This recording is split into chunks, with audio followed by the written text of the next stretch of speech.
No. Rabbi, why do Jews reject Jesus? And I mean, looking at it historically, why didn't they just out the gate recognize, dude, this is the Messiah. This is the promised one. This is our Messiah.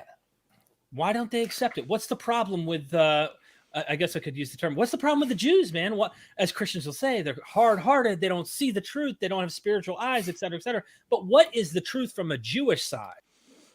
The answer is that it's the Bible. It's passages, soaring messianic passages in the Jewish scriptures, and nothing that Jesus did bears any resemblance to what the Hebrew prophet said the Messiah is supposed to accomplish. It's really that simple.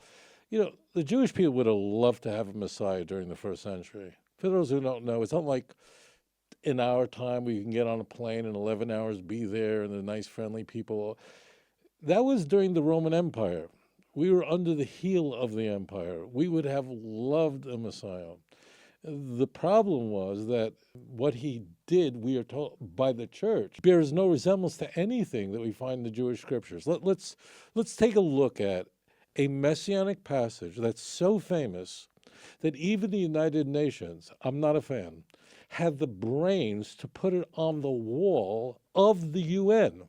On 42nd Street and First Avenue, northeast corner, is the Isaiah Wall. This is the United Nations.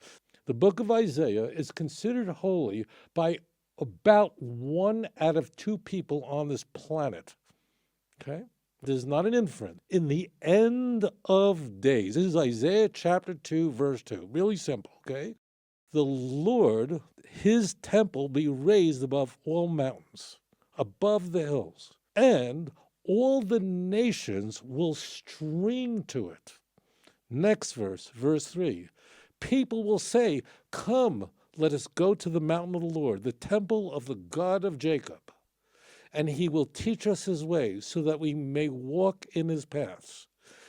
In verse 4, believe it or not, we have 6 words that tell us about the Messiah himself. 6 words in Hebrew. He will judge between the nations, and he will rebuke many people. That's it.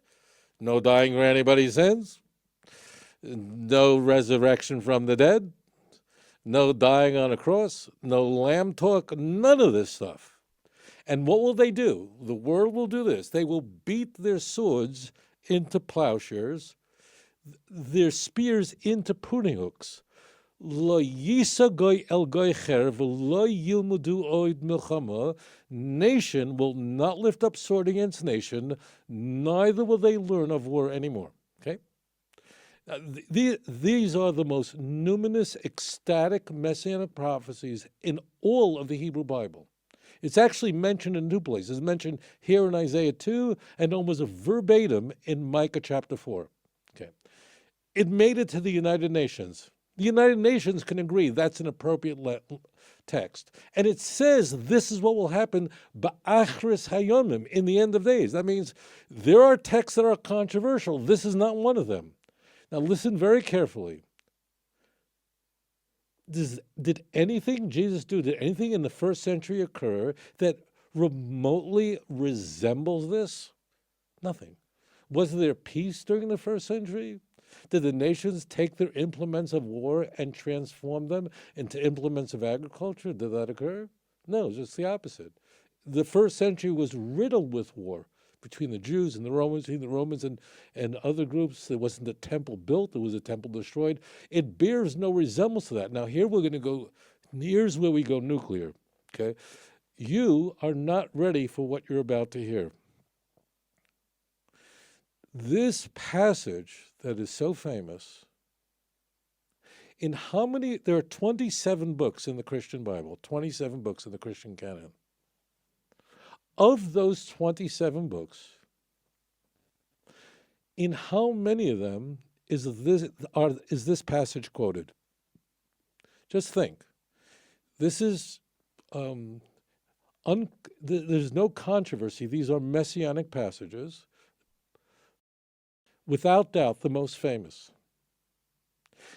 Of the 27 books in the Christian Bible, of the 89 chapters in the Gospels.